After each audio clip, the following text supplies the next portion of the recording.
Okay. Hello, everyone. We are going to get started.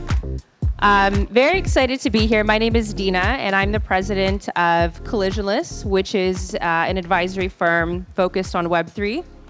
We specialize in digital assets, and we work across strategic advisory, go-to-market strategies, and regulatory compliance. This is my second event with Wrapped. I loved these events. There's always great people here. As you can see, I have a star-studded panel. So if you don't know Mark, find him. He's amazing. Work with him. And yeah, we're super stoked to be here today. So what I would like to do to get started is give each of the panelists an opportunity to introduce themselves, tell us your name, your role, and a little bit about the project. Cool, I'll start. My name is Chris. I'm the co-founder of Orbit, and Orbit aims to make DeFi more accessible for consumers. We also make MCP server infra so that application developers in crypto can embed AI agents more seamlessly. Hi, my name is Frank Mong. I'm the Chief Operating Officer of Helium. I've been with the company for about 8 years. We help decentralize wireless networks to connect everything in the world, from IoT devices to humans with your smartphones. So currently our phone plan is called Helium Mobile, which operates in the United States and Mexico. So if you're in the US, please download the app, Helium Mobile, and you can get a free phone plan. Hi everyone, my name is Yannick. I'm the CEO and co-founder at Arcium. And with Arcium, we are building what we call the encrypted supercomputer, enabling any type of computation to be executed in a fully encrypted, privacy-preserving, trustless way. And what we enable through our network, which isn't a blockchain, but a stateless encrypted computing network, is for developers to add encrypted computing in a composable way to their smart contracts and applications. And so within their applications, developers are able to have privacy on-chain without having to learn anything new cryptographic simply by using our tooling. And we are offering this kind of encrypted computing not just to Web3 developers. We are currently in public testnet on Solana, but also to Web2 companies. So we've started working with companies in healthcare and defense to use our technology to run encrypted AI and machine learning operations. Hi, I'm David Rodas. I'm the founder and CEO of Permissionless Labs, contributor to Pipe Network. Pipe Network's a content delivery network, or a CDN. Essentially, we're using blockchain for coordination to launch hyperlocal pop nodes, so bringing the data basically down into the neighborhood level.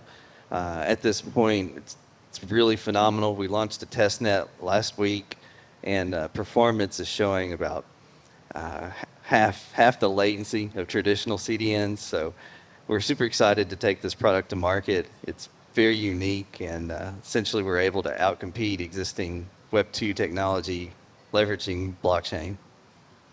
Amazing. So each one of you are working on a really different layer of the AI and DePIN stack. What is the core problem or series of problems that you're looking to solve, and why is the Solana the right chain to do it? Yeah, I think for us, it's very clear that Solana as a network is, the most high throughput in our opinion, and offers users the lowest fees to process transactions. So it was kind of clear to build there for those reasons. And the problem we're solving is effectively we see kind of the world as this kind of like coordination problem. Users oftentimes don't understand, like, if they want to do something in DeFi, what protocols or even chains they need to use. So agents provide us like a really great mechanism, specifically like a multi-agent framework, similar to like a Manus AI, if you're familiar, to kind of like map out, plan, and execute these intents in natural language. And it makes it just very easy to meet the user where they're at and communicate what they like to do, and agents can actually plan and execute those on-chain actions for them. So for Helium Mobile and Helium, we're trying to do two things. One, on Helium, the network side, we're trying to enable individuals to become owners of indoor cell towers, essentially. at a very low cost, you can essentially build your own wireless network to share that with anyone that has a cell phone. And that's one. You want to decentralize connectivity at the edge so that you're the owner, not AT&T or TELUS or whoever the provider here is in Toronto, Canada. On the other side, Helium Mobile, the objective there is to bring crypto value to everyday consumers and users so they understand the value of crypto and blockchain. So for all of you in the room, you guys are very leading edge, you're very technical, you're very curious, you're sitting here trying to learn more about Solana and more about DePIN, but just think like one step removed from you. Your parents, your aunts and uncles, your siblings, your cousins, your friends, they probably have no idea what you're doing, and they probably don't like crypto, given what's happened in the last 4 years. But I think that's changing, and I think partly why we chose Solana is because Solana started roughly about the same time we did down this crypto journey 8 years ago when I first met Tolly and Raj. And one of the things they wanted to do was really force the decentralization of the computer and really all aspects and all stacks of that. I think today we're on the IBRL iteration, which is just increase your bandwidth as fast as possible and make not just blockchain fast, but super cheap so that any transaction on the internet is incredibly low cost. That gives you margin to build on top of that. We had our own L1 years ago, 5-6 years ago. We started with our own L1. We ultimately moved to Solana, and we're incredibly happy now. For like 3 years, we're running on Solana. Probably the best decision we made. Yeah, so for Arcium, the big problem that we are trying to solve in crypto is that by default, everything that's happening on top of Solana and all blockchains, for that matter, is entirely public because we're operating on top of public ledgers, which has its advantages, but also comes with big disadvantages, especially when we are looking at financial institutions wanting to use blockchains, and also DePINs and AI projects wanting to utilize blockchains, because all of the data that is being processed is entirely public to the entire world. And so we're resolving that issue by enabling encrypted computing. So enabling every type of data to be encrypted, while at the same time this data can be processed. And we're operating over what we call encrypted shared state, where the data from every single user can be encrypted, and with Arcium we enable encrypted computations to take place over that data. And we're offering that in a very composable way, and that's why we chose Solana in the first place, with this idea of composability, of being able to have privacy encrypted computing at the fingertips of developers and users without having to go out of their way to choose some specific network that offers privacy by default or things like that, but instead be on this high throughput chain and offer more powerful applications as a consequence.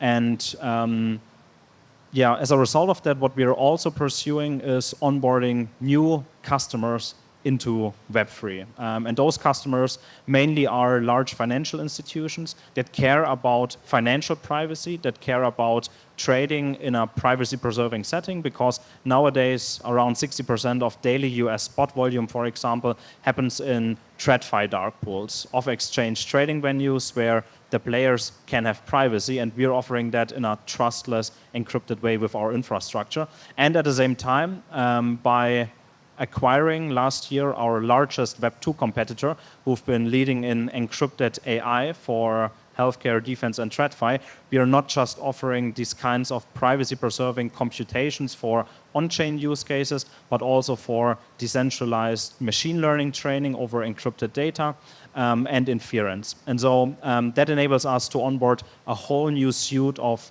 players into Web3 who don't care about blockchain. They, to some degree, don't even realize that they're utilizing blockchain. They simply care about having the safety of encrypted computing and ensuring that data remains fully private. And we're enabling all of that through cryptography and decentralization. So I guess decentralization is really core to our architecture, and this kind of encrypted computing wouldn't function within a centralized setting. And so by using Solana as a sort of coordination layer for our network, we are able to offer that computing both for on-chain and off-chain use cases. And David, how about for you guys? Yeah, I think with Pipe Network, we're just silly engineers. We look at everything from like a mathematical lens. We did a ton of math before we even started building this product to make sure this was actually going to move the needle, 5 or 10x. That's essentially the minimal requirements to launch a new disruptive product. It's basically backed by these two formulas, bandwidth delay product and the bandwidth throughput equation. And moving the cache data closer to the users greatly reduces the latency, allows so much more throughput on the pipes. So, for example, we're half the latency already of Akamai, so you'll see twice the amount of throughput. Like if you're downloading video, it's essentially bufferless at this point. It's truly amazing. We're very shocked at the performance already, given we just launched the testnet about a week ago, and it's a tremendous amount of video flowing through there. I think, on your question about Solana, our team tried everything possible to not use a blockchain.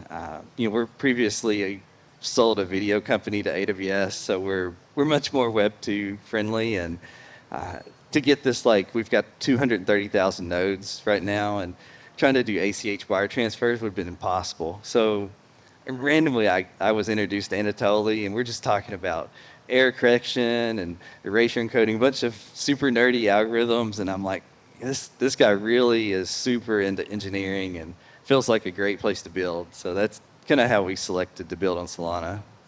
Yeah, I love that. And so many different use cases. We've got cross-chain agents. We've got wireless nodes, confidential compute, bandwidth. What does interoperability look like? What does coordination look like across such different layers? And what are some of the gaps that you see that still need to be addressed? Yeah, I think the big thing for us was the major key inflection point we saw most recently was in the intent-based architecture with cross-chain protocols like Across or Wormhole moving from different chains, which was typically the bottleneck for us to process transactions really quickly. We've seen some huge success with Mayan's implementation with their bridge, processing hundreds of millions of dollars there, and just made it super simple to kind of go from EVM to SVM and vice versa. So that was a big unlock for us. I think the big problem for us that we're solving is effectively there's just so many different protocols that you can use, and you can almost daisy chain them in every which way to achieve some specific DeFi outcome for the user. An example might be a user on EVM might want to deploy their capital on Ethereum into Solana with some LST token that gives them the best yield. And that might involve just a bunch of different protocols, a cross-chain messaging bridge. The conversion rate on that is not very good. So agents provide us a route to kind of plan, what are the protocols and cross-chain, tools that we use to make that happen, and just abstract that entirely and move that model towards natural language or what people are doing that's kind of creative now is you can map an intent to front-end components like a button. You could click a button and that'll execute an agentic workflow to solve that user's intent. So we're super excited about this kind of multi-agent landscape that's kind of shaping up, and we're seeing a lot of that, a lot of success in Web 2. I think I'd mentioned Manus, which has caught a lot of people's attention with this kind of paradigm shift. Anyone else have any thoughts? Our solution is, I think, a little bit different from when it comes to interconnect. We have to connect both our consumer users of the Helium mobile services to Web 2, traditional legacy infrastructure, and this new community-built, decentralized infrastructure.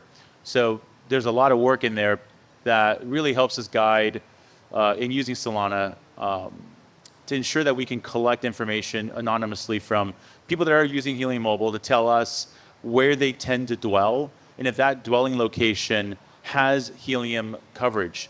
If it does not, and there's a high density of users there, that informs our community to go and build that network there, install a Helium hotspot or a compatible piece of hardware to provide a Helium network service. The other side of the coin, which is not consumer-based, but much more enterprise-focused, is our relationship with traditional telco. We've first got to connect our Helium community network with our partner network, T-Mobile, and that's the network that we use as a macro network in the United States. But we are also an offload network for AT&T. They use the Helium network for AT&T customers. But for that to happen, there's a lot of integration work we've had to do with Solana, our infrastructure, and AT&T as an example. And in that case, I think it's pretty cool. Because we use Solana smart contracts, we actually store a lot of information on network availability. And so we know, for example, in this location, if they're connected to the Helium network and are providing offloading or sharing of internet, we can actually give AT&T information about this location, such as network traffic availability, packet loss, concurrent connections, some general information that actually helps them see and feel like, even though this is an unmanaged network, it's a very useful network because of the real-time telemetry that they can get from us. And as a result of that, AT&T feels comfortable using a decentralized network to offload their customers too. So that's really critical, is that you're adding value to a traditional Web 2 by showing that Web 3 turns something that's unmanaged into a quality controlled, unmanaged network that's good enough for AT&T customers. Yeah, with massive business insights as well. Right. Yannick, do you have any thoughts on this one? Yeah, so I think one of the key problems that we had to overcome is to really go out of the way of developers and users. And basically the mindset that we have at Arcium is that privacy only matters if it enables applications to become more powerful. And I think that's a significant shift to how privacy has been perceived in the past, where privacy has sort of been framed as a solely political issue and blockchains requiring privacy because of, I guess, individual freedom mainly. And we think that privacy should instead be enabling more powerful applications. And one of the key aspects to that has been to enable the best possible developer experience. And what it means for Solana developers is that we custom build a Rust compiler that enables computer programs to be compiled into a cryptographic format that our network can process, but developers don't have to learn any new tooling. In the past, developers sort of had to get a PhD in mathematics in order to provide privacy to their users. And we removed the need for that entirely. And then I think coordination-wise, as we are not a blockchain network, but instead a stateless computing network, and that decision has been made very consciously also in that regard, because we want to offer this kind of encrypted computing everywhere, and we don't want to force people to come to Arcium, is that especially for high throughput use cases, one of the key bottlenecks is Solana transaction throughput. If we require Solana transactions to settle back computational outputs. And so we've developed multiple new cryptographic protocols, one of which introduces a new censorship resistance mechanism to the encrypted computations that take place within Arcium. And so I think, especially in those areas, what we've started to do is a sort of optimistic setup where basically in cases of misbehavior or problems taking place within the network, in those cases then specific transactions are settled back to Solana, and then there's a coordination process that autonomously ensures correctness of outputs and punishment of misbehaving participants, I guess. But in those cases where that doesn't take place, there's no need for that computational overhead. And I think that also has been key to provide this kind of encrypted computing where it becomes faster and enables more powerful use cases. And when I say enabling more powerful use cases, I think a great example is especially within machine learning. So what we are enabling with different teams on Solana already is the training of AI models over encrypted distributed data. So anyone has health data metrics, right? Anyone has a patient file at their doctors. So with Archium, it becomes possible to take all of this data, and all of that data could also be provided by a DePIN network, encrypt that data, and then using Archium, train predictive models and keep those predictive models fully encrypted. So nobody owns that model, it remains encrypted, nobody has direct access to that model. And then through smart contract governance, it becomes possible for third parties to use those models, again with sensitive data, they encrypt and nobody sees, without them having to see the model. And then with Solana as coordination layer, it becomes possible to create new economic incentive structures on top of that for providing the initial data, and then running inference. David? Yeah, I think as far as like on your question of the interoperability, we're kind of following the footsteps of Helium. You guys are like the trailblazers, and DePIN, as it's called now. And today, like 3 to 4 billion people every day use content delivery networks for a variety of reasons, just like cell phone networks. Those users have no clue if they're using Akamai, Cloudflare, right? And essentially, we're plugging in the same way. So we deliver the data faster than traditional CDNs.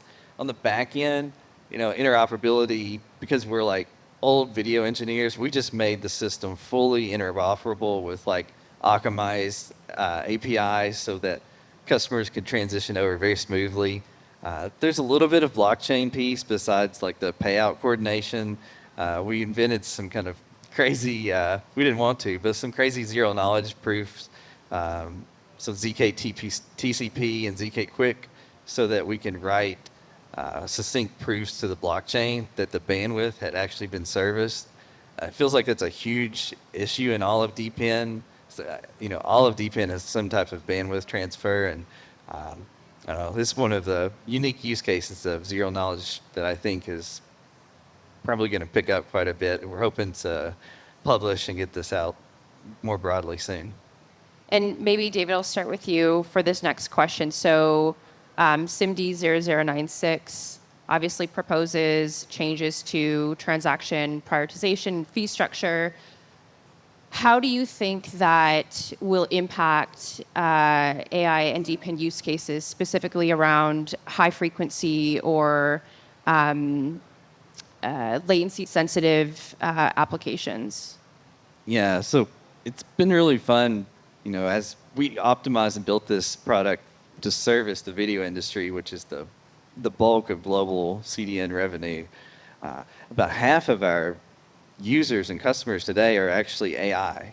They're coming with like chatbots and things that they want to push this real-time feel, so they want the lowest latency possible. So I think the enhancement of Solana with these larger block times and some other improvements that I think will come out next week is really great for us. Right now we're in a very safe place where we'll rotate and send out rewards based on epochs. And in the future, I'd love to just pay reward for each byte that's egressed and just have real-time payments. And it feels like probably we'll be there in the next year or so with Solana. All right, let's talk about, we've got about 5 minutes left, so we'll probably do 1 or 2 more questions and then some spicy hot takes, which everyone loves. Maybe give me your view on cross-chain versus chain-native design. Are you building with multi-chain in mind, or are you instead leaning more into the advantages of building inside of Solana? Yeah, we definitely have a really interesting view on the world here because we support over 100 chains now. So we support SVM, MoveVM, EVM.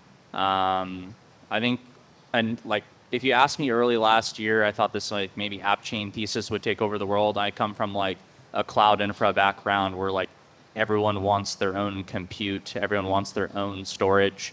I think the jury's still out on that, but what we saw kind of supporting all these different chains and all this different DeFi functionality, because we support over 200 different protocols now, is that just the vast majority of these users, despite us supporting all these chains, tended to gear towards Solana. So despite all that, I think my initial thought was like, okay, maybe like a small majority of these users would use Solana, but an overwhelming majority of people tended to like Solana, and this was just like feature parity that was the same across the board. So you kind of saw this distribution of like high 60% Solana, mid 20% EVM, and the rest was like Bitcoin, Sui, and Cosmos, which tended to be like a very small fraction of users. So we kind of took that and just continue to double, triple down on deepening Solana support. An example might be like, if you're familiar with like a DLM, like a Meteora, it's a really good way to like print fees in LP. So we deepen support there, auto yield optimization, etc. And that tended to be really beneficial to our cohort of users. I think for us, the blockchain aspect of this is mostly in the background, away from our both consumers as well as our enterprise partners. And I don't see a need to support other chains unless for some reason Solana's performance or cost changes. But I think that it's unlikely, I think. And I think beyond just sort of performance and cost, it's sort of what you alluded to, the ecosystem within Solana. It's so vast and it's so diverse that diversity and vastness itself, I think, is hugely attractive for us as a member of that ecosystem. So I don't think there's a need for us to consider other chains. Meeting users where they are. Yeah. Yeah, so for us, we've been building on Solana for now, I think, 3.5 years roughly. And there have been phases in that time frame where there was VCs and a lot of players coming around, of course, and saying, hey, do you not want to maybe go to EVM instead, right? But we always stick to Solana, and I think Solana is in a prime spot right now. The way we've designed our architecture is that Archium on its own really is this stateless network that is being coordinated on top of Solana. And so I would say it's quite straightforward and simple to be supporting other networks. And we would definitely do that, supporting and adding encrypted computing to all different kinds of other networks where it makes sense. And all of that will, at the end of the day, then benefit Solana as well, because Solana serves as coordination layer for Archium. And I think, especially for Web 2 customers, that doesn't matter at all. I think Solana is the best chain to use as coordination there, because those customers don't care about the underlying blockchain. And for that reason, we then definitely have to be choosing the best blockchain for coordination, which I think is Solana. I think for Pipe, our customers do not even want to hear the word blockchain, know it exists. So it's something we don't even present. We just focus on the pure product and the metrics there. There's definitely a lot of chains have reached out, and I think they're going to support us. But that's going to be their build out. We're not going to take any of our engineering resources away from our core product. I think Solana's got tremendous headroom. Based on some math we've done, looking at the code base, it basically is able to scale up to probably 40 million transactions a second. So that's more than enough to support the entire world at this point. So I feel like it's great. Things like these app chains, these L2s, it just feels like it's pure nonsense and unnecessary if you don't have like a true user base or innovative enough product. But again, we come from like a very direct revenue chasing Web 2 mindset.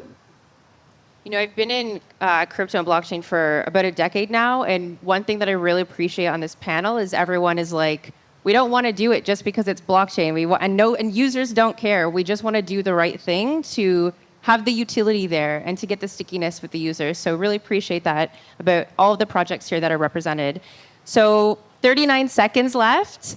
Fast, we want to hear your spiciest hot take for Solana AI and DePIN this week. And maybe, Chris, we'll start with you.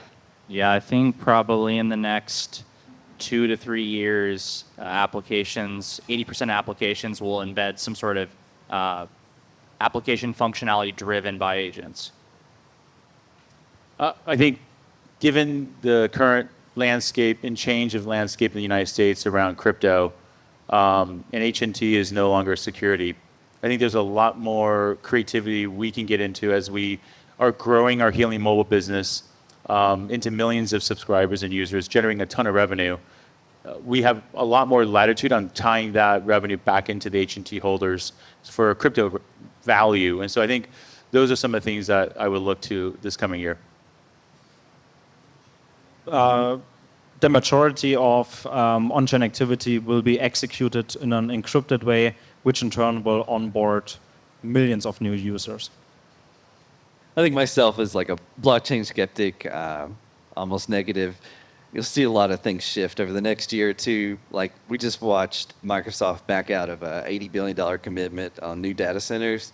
And there's interviews they talk about pushing out to hyper local edge fleets for inference.